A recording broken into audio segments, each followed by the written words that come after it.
Nyaho guys, minggu lalu gue udah nge-review keyboard Wooting 60HE. Nah, kali ini gue mau modif keyboard itu. Kalau kalian belum nonton video itu, nonton dulu ya, biar ngerti mengapa gue suka banget sama keyboard ini. Sebelum memulai modding, gue mau ngasih recap pendek cara membongkar keyboard ini ya.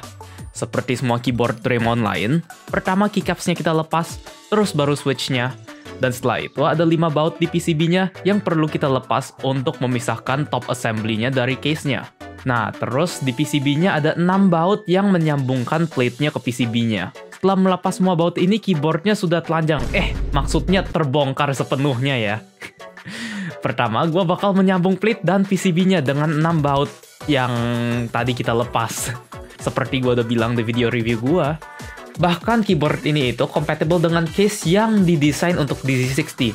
Jadi sementara gue bakal memasang boardnya di case Tofu 60 Redux yang dari KB Defense. Di dalam boxnya ada plastik ini dengan baut-baut, obeng, dan foam pad ini. Di bawahnya ada case-nya dengan case foam. Case ini berbahan alu dan ada opsi finishing anodized dan e-coating. Di sini gue ada yang e-coating lilac. Warna coatingnya oke banget. Dan gue pribadi suka teksturnya karena rada kasar dikit kayak sandblasted gitu. Dibanding e-coatingnya QK, warna tofu ini lebih terang dan teksturnya juga lebih kasar. Sedangkan di QK ini dia halus banget. Kayak spray paint clear coat gitu. Case ini juga ada opsi dengan brass weight yang dijual terpisah. Nanti pas sound test gue bandingin juga ya kalau pakai brass weight dan nggak pakai. Dimensi case-nya 29,4 kali 11 cm dengan poin tertinggi 3,3 dan poin terpendek 1,95 cm. Typing angle-nya 7 derajat. Secara ukuran, gue pribadi lebih suka case bawaannya karena front height-nya lebih pendek dibanding Tofu 60 ini. Case ini mempunyai berat 792 gram tanpa brass weight-nya dan 1079 gram dengan brass weight-nya. Pas fully built dengan alu plate dia 1549 gram. Dibanding case bawaan, case ini udah jauh lebih berat, jadi nggak bakal gampang gerak di meja kalian kalau misalnya kepentok pas sambil main. Berat tambahannya juga bakal membantu membuat suaranya lebih bersih dan nggak hollow dibanding case plastik. Sebelum memasang assembly plate dan PCB ke case-nya, gue nge-shift bolong USB ke sisi kanan di mana ada engraving W yang artnya buat Wooting kayaknya. Tidak yakin saya. Mereka juga ngasih pad poron tipis ini buat ditaruh di daerah nonjol di mounting point yang akan digunakan jika kalian pakai gummy O-ring di case ini. Jadi gue memasang pad poron itu ke mounting point-nya. Semoga ini membantu merendahkan vibrasi yang ketransfer ke case dari PCB-nya. Sebelum memasang assembly plate dan PCB-nya, gue memasang foam bawaan case Tofu-nya. Nanti pas sound test gue juga kasih yang nggak pakai foam. Terus baru assembly plate dan PCB-nya gue baut ke case-nya. Tapi gue cuma membaut sisi kanan dan kirinya. Kalau bisa sih gue pengen pakai O-ring di bautnya buat kayak burger mount. Tapi sayangnya gue kehabisan O-ring NBR 002-nya. Untuk stabilizer-nya gue gak ganti karena yang bawaan fitment dan tuningnya udah oke banget.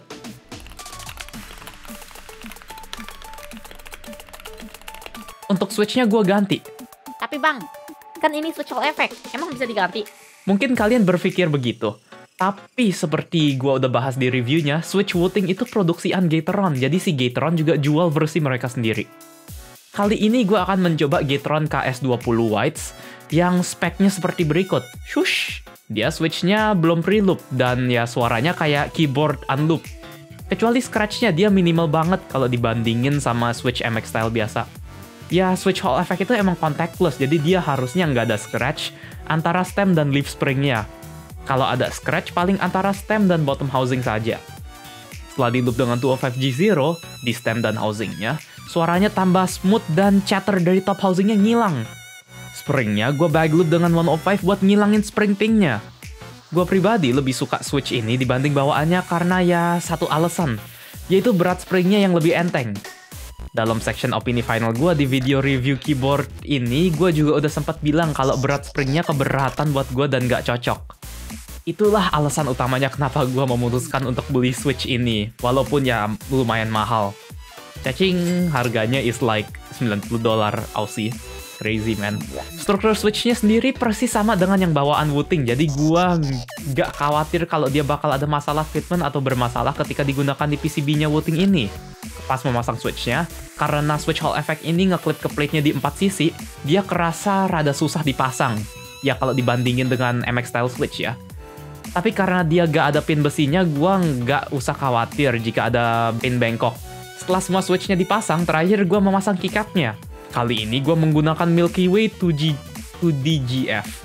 2D Girlfriend, anjay. Sebenarnya rencana aslinya sih gue mau pakai GMK Frost Switch di keyboard ini.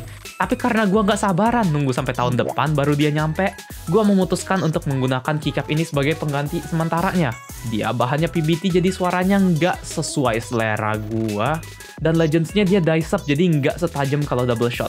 Tapi, ini bukanlah alasan mengapa gue beli keycap set ini. Kapan lagi sih kalian bisa dapat keycap yang gambar CD? Inilah hasil keyboardnya dan ini akan menjadi daily driver gue sampai gue sempat desain case buat keyboard ini. Tapi itu pembahasan untuk video lain di lain waktu. Jadi kali ini sampai sini aja ya videonya. Setelah ini ada sound test buat semua config yang gue coba di keyboard ini. Ya semoga kalian enjoy. Makasih sudah nonton videonya sampai sini. Jangan lupa like, subscribe, dan hit tombol bell biar nggak ketinggalan. Kalau ada pertanyaan bisa join grup Discord kami, link di deskripsi. Tinggal join dan accept peraturannya. Selamat menikmati sound testnya, dan see you in the next video. Bye-bye! Video ini disponsori oleh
Oke.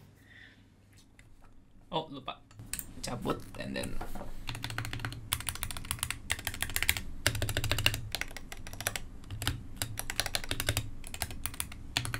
Okay, no case foam sounds a lot better.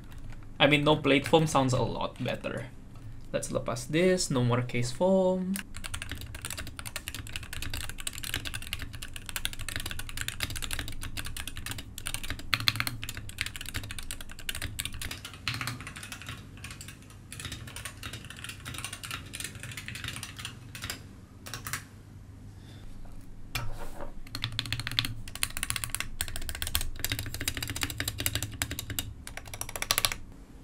Okay, done.